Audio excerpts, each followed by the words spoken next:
জল দে না রে। হ্যাঁ দাদু, এ নাও। দে।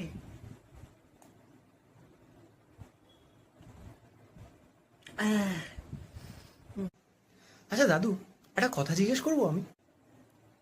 হ্যাঁ বাবা, বল না, কি কি হয়েছে? দাদু, আমাদের কখনো কোনো জমি বা কিছু ছিল না? এবার তোকে আর কি বলবো রে বাবা। এক সময় আমাদের হাইওয়ের পাশে জমি ছিল জানিস, বাট ওটা আমি জঙ্গলের জমির জন্য বেচে দিই।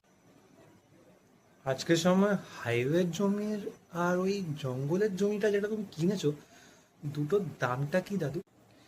বাবা, হাইওয়ের জমিটা তো এখন 2 কোটি টাকা হয়ে গেছে জানিস, আর জঙ্গলেরটা তো আমাদের 20 লাখ টাকাতে বিক্রি হয়ে যাবে। তোমার লাইফ সাপোর্টটা বন্ধ করে দিই। আরে এই বুক,